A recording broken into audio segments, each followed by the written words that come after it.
विद्यार्थी मित्रांनो, सर्वांचं स्वागत आहे माझ्या यूट्यूब चॅनलमध्ये. आणखी एक तुमच्यासाठी नवीन व्हिडिओ घेऊन आलो आहे.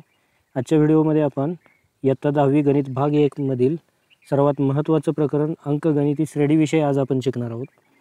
यात बघा, अंकगणिती श्रेणी हे प्रकरण आपल्याला सिलेबसमध्ये पहिल्यांदाच आलं आहे. म्हणजे याआधी 8वी 9वीला कधी या विषय आपण ऐकलेलं नव्हतं. मग त्याची नेमकी काय संकल्पना आहे व त्या अंकगणिती श्रेणीचा आपल्या दैनंदिन व्यवहारामध्ये किंवा व्यावहारिक जीवनामध्ये कसा उपयोग केला जाऊ शकतो हे आपण या प्रकरणात शिकणार आहोत. तर विशाल पवार आपल्या सर्वांचं स्वागत करतोय. बघा, यात आपण सुरुवातीला अंकगणिती श्रेणीची व्याख्या शिकूयात. अंकगणिती श्रेणी म्हणजे यापूर्वी तुम्ही काही उदाहरणं बघितली होती. जर कोणी स्कॉलरशिपची वगैरे परीक्षा दिली असेल तर त्यात संख्या मालिका असायच्या बघा. त्यात असे 3, 6, 9, 12 अशा क्रमवार संख्या दिलेल्या असायच्या आणि पुढं टिंब लिहिलेलं असायचं. या 12च्या पुढची येणारी संख्या तुम्हाला शोधायला सांगितलेलं असायचं. अशा संख्या मालिकेला आपण क्रमिका असं म्हणतो, कारण या क्रमाने येणाऱ्या संख्या आहेत. या जर नीट आपण बघितलं तर हा 3चा पाढा दिसतोय. 3 एके 3, 3 दोन्ही 6, 3 त्रिक 9, 3 चौक 12 हा 3चा पाढा आहे. क्रमाने येणाऱ्या संख्या आहेत. मग पुढची संख्या शोधण्यासाठी आपल्याला 3च्या पाढ्यात कुठली संख्या आहे तर 15 आहे. त्याच्या पुढची संख्या कुठली आहे तर 18 आहे. अशा पुढील कुठल्याही संख्या आपण शोधू शकतोय, म्हणून हिला आपण क्रमिका म्हणायचं. बघा, आणखी एक मी इथं संख्या मालिका घेतो.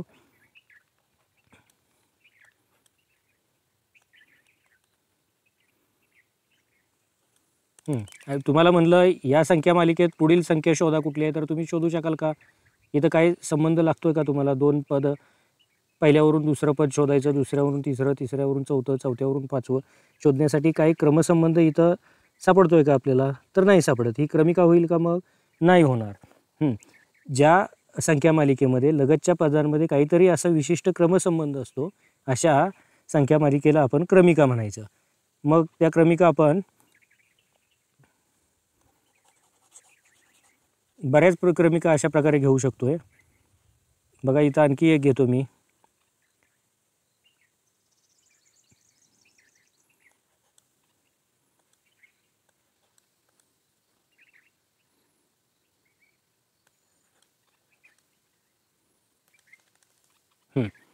आता ही क्रमिका जर आपण बघितलं तर बघा, यात 2 घेतलं आहे, परत 8 आहे, त्याच्या परत 32 आहे. म्हणजे 2ची चौपट 8 आहे, 8ची चौपट 32, 2 चौक 8, 8 चौक 32 असं. आता 32ची चौपट किती बरं तर 128. किती येते? 100. पुढची संख्या शोधायची आहे तर 32ची चौपट करायला लागेल, 128. त्याच्या पुढची संख्या शोधायची आहे तर 128ची चौपट आपल्याला शोधायला लागेल. लक्षात येतं आहे? म्हणजे इथं प्रत्येक पद आधीच्या पदाच्या चौपट आहे. म्हणजे हे आपण क्रमानं, विशिष्ट क्रमानंच आलेल्या संख्या आहेत, हिला आपण क्रमिका म्हणायचं. पण अशा क्रमिकांमध्ये काही विशिष्ट अशा क्रमिकेला आपण अंकगणिती श्रेणी म्हणतो. बघा, इथं या दोन्हींचं नीट निरीक्षण आपण केलं तर असं लक्षात येतं आहे की इथं लगतच्या पदांमधला फरक 3 आणि 6 मधला फरक किती आहे? 3चा आहे. 6 आणि 9 मधला फरक किती आहे? 3चा आहे. 9 आणि 12 मधला फरक हा सुद्धा 3चा आहे. इथं जर आपण फरक काढायला गेलो तर 2 आणि 8 मधला फरक हा 6चा आहे. 8 आणि 32 मधला फरक हा 24चा आहे. इथला फरक आता शोधत बसत नाही, तो पण जास्तच असणार आहे. या दोन्ही फरकांचं आपण निरीक्षण केलं तर दुसऱ्या संख्या मालिकेत, दुसऱ्या क्रमिकेत लगतच्या पदांमधला फरक हा स्थिर राहतोय. बघा, प्रत्येक ठिकाणी 3 आहे आणि इथं स्थिर राहतोय का लगतच्या पदांमधला फरक? नाही स्थिर राहत. मग ज्या क्रमिकेत लगतच्या पदांमधला फरक हा स्थिर राहतो अशा क्रमिकेला आपण अंकगणित श्रेणी म्हणायचं. लक्षात येत आहे? तो फरक डी या संज्ञेनं दर्शवला जातो. कुठल्या संज्ञेनं? डी म्हणजे डिफरन्स.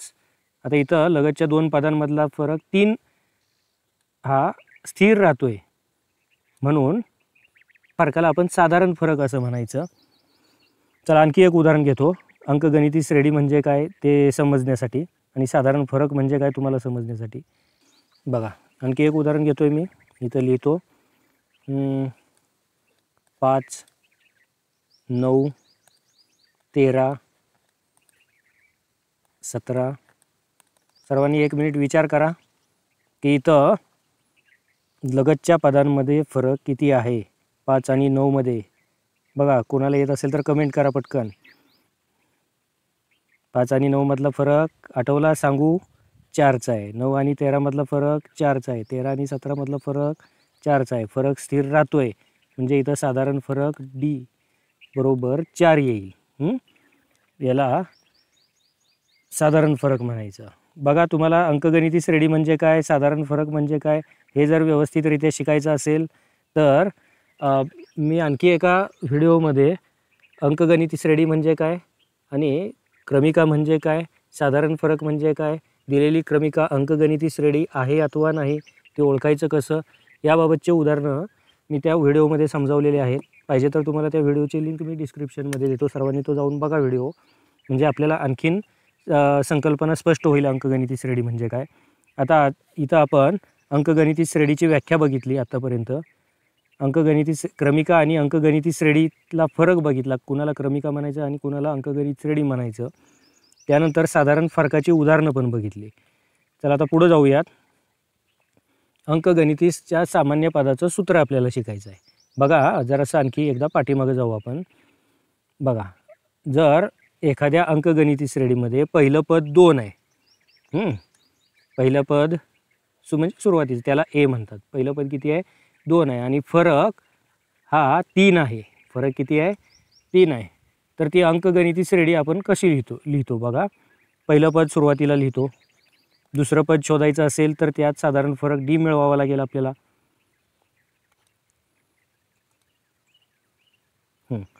साधारण फरक डी किती आहे, 3. दुसरं पद लिहायचं आहे तर 2 अधिक 3 किती होईल, 5 होईल दुसरं पद.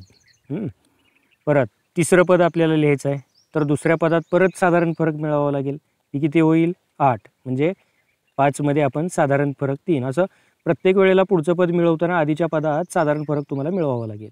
8 अधिक 3 किती होतील, तर 11. पुढचं पद 11 मिळेल.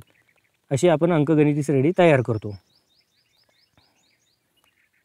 बघा, आता याचप्रमाणे आपण अंकगणिती श्रेणीच्या सामान्य पदाचं सूत्र काढूयात. एखाद्या अंकगणिती श्रेणीत पहिलं पद ए आहे. पहिल्या पदाला T1 म्हणूयात आपण. पहिलं पद किती आहे, ए. तर दुसरं पद शोधायचं आहे. दुसऱ्या पदाला T2 ते मिळवायचं असेल तर पहिल्या पदात साधारण फरक मिळवावा लागेल. तिसरं पद मिळवायचं आहे तर दुसरं पद काय आहे, ए अधिक डी.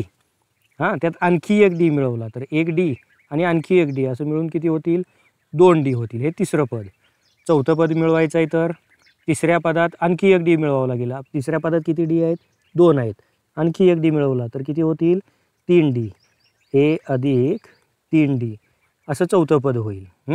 बघा, पहिलं पद ए, दुसरं पद ए अधिक डी, तिसरं पद ए अधिक 2 डी, चौथं पद ए अधिक 3 डी. असं तुम्हाला 10वं पद शोधायला सांगितलं तर T10. 10 पद क्रमांक आहे. टी म्हणजे टर्म, पद. टी म्हणजे बघा, 10वं पद शोधायचं आहे तर ए अधिक 9 डी होईल. बघा, इतर चौथ्या पदात डीची संख्या 3 होती, तिसऱ्या पदात डीची संख्या 2 होती, म्हणजे पद क्रमांकापेक्षा डीची संख्या 1 न कमी होती. तसं 10वं पद शोधायचं आहे तर पद क्रमांक 10 आहे, त्यापेक्षा डीची संख्या 1 न कमी म्हणजे 9 होईल. असं आपल्याला 100वं पद शोधायचं आहे तर ए अधिक किती होईल सांगा बरं. 100व्या पदात डीची संख्या बरोबर 99 डी. असं आपल्याला 1000वं पद शोधायचं आहे तर ए अधिक 999 डी होईल. मग या सूत्राचं आपण सामान्यीकरण करू शकतो आहे. बघा, असं Nवं पद, कितवं पद शोधायचं आपल्याला माहिती नाही. कुठल्याही पदासाठी आपल्याला हे सूत्र वापरावं लागू शकतं. सपोज Nवं पद शोधायचं आहे तर ए अधिक, आता एनपेक्षा डीची संख्या 1 न कमी करायला लागेल. Nवं पद शोधायचं आहे तर डीची संख्या एनपेक्षा 1 न कमी म्हणजे N वजा 1 डी होईल. हे Nव्या पदाचं सूत्र. म्हणजे अंकगणिती श्रेणीचं कुठलंही पद तुम्हाला शोधायचं असू द्यात, हे सूत्र वापरलं की तुम्ही अंकगणिती श्रेणीचं कुठलंही पद शोधू शकताय. Tn बरोबर ए अधिक N वजा 1 डी. याला अंकगणिती श्रेणीचं सामान्य पद म्हणायचं. आणि ते शोधण्याचं सूत्र इथं दिसतंय तुम्हाला. Tn बरोबर ए अधिक ए वजा, इथं ए झालं आहे, N आहे इथं, N वजा 1 डी. दुरुस्ती करून घेऊयात आपण. ए अधिक N वजा 1 डी. हे स्पष्टीकरण दिलं आहे तुम्हाला. चला आता पुढं जाऊयात. n व्या पदाचं हे सूत्र सर्वांनी पाठ करून ठेवायचं. याचा उपयोग आपल्याला उदाहरणं सोडवण्यासाठी होणार आहे. आता उदाहरणं बघूयात. n पद शोधण्याची उदाहरणं. बघा यात आता अंकगणित श्रेणी दिली आहे. पहिलं पद 2 आहे, दुसरं पद 5 आहे, तिसरं 8 आहे, चौथं 11 आहे. 5वं 6वं 7वं दिलेलं नाही. डॉट डॉटच्या माध्यमातून पुढची पदं दिली आहेत. या अंकगणित श्रेणीचं 25वं पद आपल्याला शोधायचं आहे. कितवं? 25वं. म्हणजे T25 शोधायचं आहे. बघा काय काय दिलं आहे ते लिहू आपण इथं. इथं पहिलं पद किती आहे? A बरोबर 2 आहे. D बरोबर D किती आहे इथं? साधारण फरक बघा.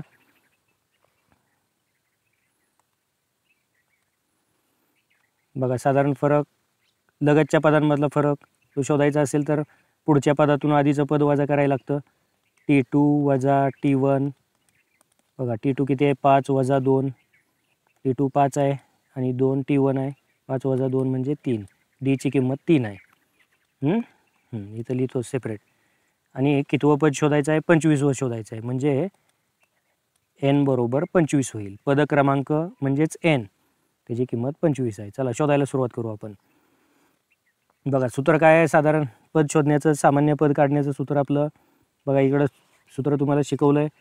Tn बरोबर a अधिक कंसात n वजा 1d. Tn बरोबर a अधिक कंसात n वजा 1d. पाठच करायचं हे सूत्र.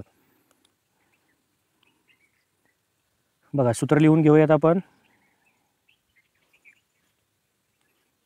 Tn बरोबर a अधिक कंसात n वजा 1 कंस पूर्ण d.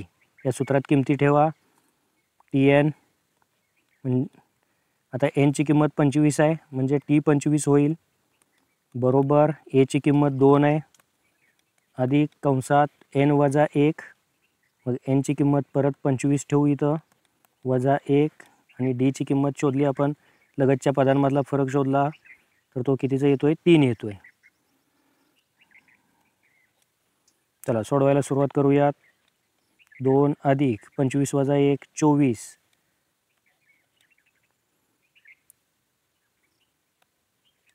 गुणिले d ची किंमत. आता इथं कंस आणि 3 यांच्यामध्ये गुणाकाराचं चिन्ह नाही दिसलं तर गुणाकाराचं घ्यायचं आपण. गुणाकाराचं चिन्ह इथं 3 लिहिलं. आता यात आधी काय करणार? या दोघांची बेरीज करणार की या दोघांचा गुणाकार करणार? विचार करा. पदावलीचा नियम आठवा. कंचे भागू बेव. आधी गुणाकार करायला गेले या दोघांचा. बघा 24 त्रिक किती होतात? बघा आठवा लवकर. पाडा म्हणा 24चा. 24 त्रिक 72. आता या दोघांची बेरीज करा. 2 अधिक 72 किती झाले? 74. T25 ची किंमत ही 74 आली. म्हणजे या क्रमिकेचं 25वं पद आपल्याला किती भेटलं? 74 भेटलं. इथं शब्दात उत्तर लिहायचं. 2, 5, 8, 11 या अंकगणित श्रेणीचे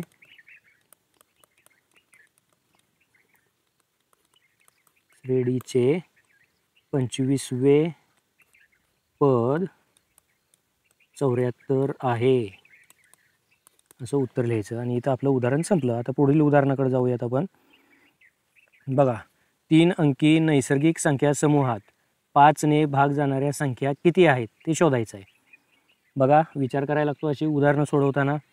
1 अंकी संख्या नाही चालणार इथं. 2 अंकी संख्या नाही चालणार. 1 ते 99 पर्यंत 1 अंकी संख्या येतात. नाही 1 ते 9 पर्यंत 1 अंकी संख्या येतात. 10 ते 99 पर्यंत 2 अंकी संख्या येतात.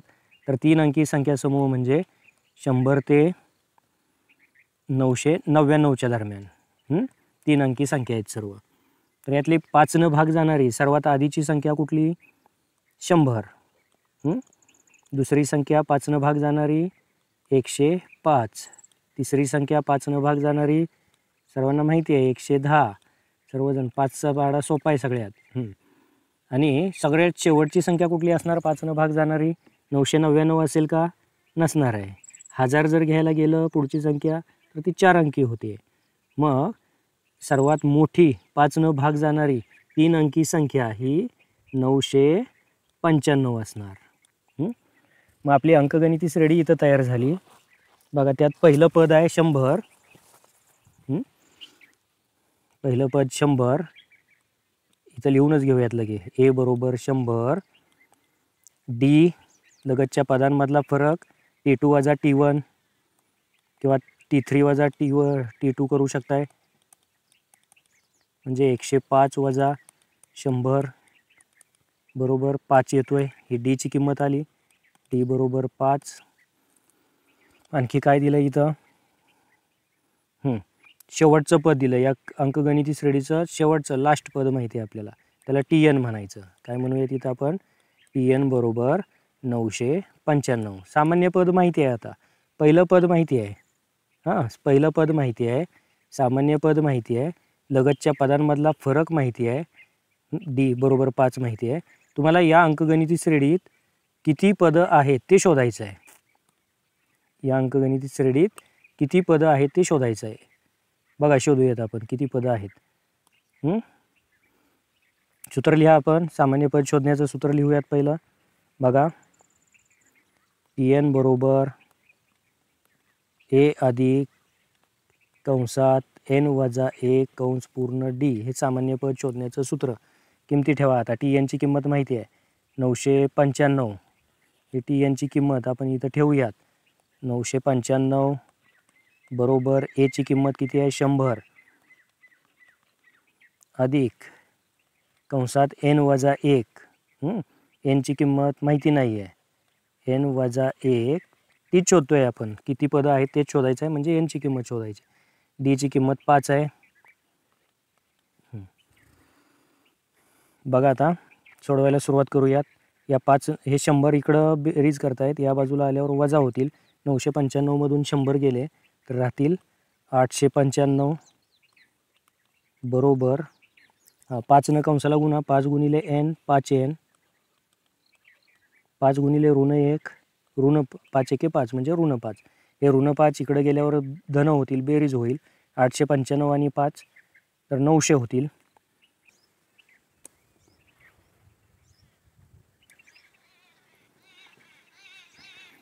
चला आता पुढे सोडूयात आपण. 895 बरोबर 5N वजा 5. हे वजा 5 इकडं आणलं तर 895चे 900 होतील. 5 इकडं आल्यावर बेरीज करतील. बघा, 895 अधिक 5 बरोबर 5N. 5Nच्या साईडचे 5 आपण इकडं आणले. बाजूंची अदलाबदल करू. 5N इकडं लिहूयात. हे 895 आणि 5 900 इकडं लिहूयात. हे 5 इकडं गुणतायत, या बाजूला आल्यावर भागतील, म्हणजे N बरोबर 900 भागिले 5. 900ला 5नं भाग घालवला तर भाग कितीचा बसेल? 5 एके 5. बघा, भाग घालून बघा.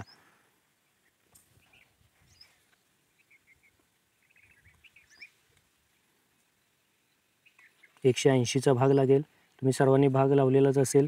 N ची किंमत 180 येते. तर आपल्या प्रश्नाचं उत्तर भेटलं आहे. 3 अंकी नैसर्गिक संख्या समूहात 5ने भाग जाणाऱ्या संख्या 180 आहेत. इथं तुम्ही शब्दात उत्तर लिहू शकताय. 5ने भाग जाणाऱ्या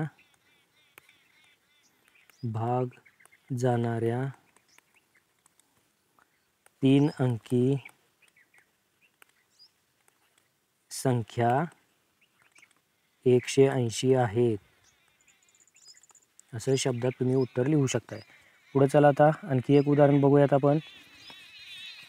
एका अंकगणिती श्रेणीचं 17वे पद 10व्या पदापेक्षा 7 जास्त आहे. तर सामान्य फरक काढायचा आहे आपल्याला, म्हणजे D ची किंमत काढायची आहे. बघा, कॉम्प्लिकेशन लेवल वाढत चालले. ही जी उदाहरणं घेतोय ही मी तुमच्या सराव संच 3.2 मधली उदाहरणं घेतलेली आहेत, सर्व पाठ्यपुस्तकातली तुमच्या. सोडवायला सुरुवात करूयात. यासाठी आपल्याला अंकगणिती श्रेणीचं 17वं पद दिलेलं नाही आहे, त्यांनी 10वं पदसुद्धा दिलेलं नाही, फक्त दोघांमधला संबंध दिला आहे. त्या संबंधावरनं आपण समीकरण तयार करून घेऊयात. बघा, मी तुम्हाला आधीच सांगितलं या व्हिडिओमध्ये 17वं पद आपल्याला शोधायचं आहे, म्हणजे T17 शोधायचं आहे. तर A अधिक 16D असं ते आपण सूत्राच्या रूपात 17वं पद लिहू शकतोय. A अधिक 16D. पद क्रमांकापेक्षा D ची संख्या 1 न कमी असते. T17 बरोबर A अधिक 16D. तसं 10वं पद शोधायचं आहे, म्हणजे T10 शोधायचं आहे. तर A अधिक पद क्रमांक 10 आहे, म्हणून D ची संख्या 9 होईल. ए अधिक 9D असं 10वं पद येईल. 17वं पद आणि 10वं पद हे सूत्र रूपात लिहिलं. या दोघातला संबंध काय सांगितला आहे आपल्याला? 17वे पद 10व्या पदापेक्षा 7 जास्त आहे. 17वं पद म्हणजे T17, 10वं पद म्हणजे T10. यापेक्षा 17वं पद मोठं आहे. कसं आहे? मोठं आहे. कितीनं मोठं आहे? 7नं मोठं आहे. या दोन्ही बाजूंना समान करायचं आहे तर इकडं आपल्याला 7 टाकायला लागतील. 10वं पद 7नं लहान आहे ना, म्हणून या साईडला आपण जर 7 ही संख्या ठेवली तर ही दोन्ही साईड समान होतील आणि मध्ये आपण बरोबरचं चिन्ह वापरू शकू. हे समीकरण तयार झालं. आता 17वं पद काय आहे? ए अधिक 16D बरोबर 10वं पद काय आहे? ए अधिक 9D बरोबर अधिक हे 7. हे 17वं पद हे 10व्या पदापेक्षा 7नं मोठं असल्यामुळं याचं समीकरण तयार करण्यासाठी 10व्या पदामध्ये आपण 7 लिहिलं, 10व्या पदामध्ये 7 मिळवलं आणि मध्ये बरोबर चिन्ह दिलं. दोन्ही बाजू समान झाले. आता बघा, इकडचं ए आणि इकडचं ए कॅन्सल होतील. हे 9D इकडे गेल्यावर 16D मधून वजा होतील. 16D मधून 9D गेले तर राहतील किती? 7D. आणि बरोबर इकडं काय आहे? 7 आहे. हे 7 इकडं गुंत आहे, या बाजूला आल्यावर भागणार म्हणजे D बरोबर 7/7 आणि भागाकार येणार दोघांचा 1. D म्हणजे साधारण फरक. इथं लक्षात आलं आहे तुमच्या? म्हणजे सामान्य फरक. अंकगणिती श्रेणीचं 17वं पद तुम्हाला दिलं होतं. 10वं पद आहे 17वं पद आणि 10व्या पदातला संबंध तुम्हाला सांगितला होता. त्यावरून सामान्य फरक काढायला सांगितला होता. तो आपण इथं शोधलेला आहे. सर्वांना समजलं असेलच उदाहरण. आता पुढच्या व्हिडिओमध्ये आपण अंकगणिती श्रेणीच्या पहिल्या n पदांची बेरीज करायला शिकणार आहोत. ते आपण पुढच्या व्हिडिओमध्ये बघूयात. तुर्तास एवढंच. तुमच्या काही शंका असतील तर तुम्ही कमेंटमध्ये मला पाठवू शकताय. अशाच नवनवीन व्हिडिओसाठी तुम्ही माझ्या चॅनलला लाईक, शेअर आणि सबस्क्राईबसुद्धा करू शकताय.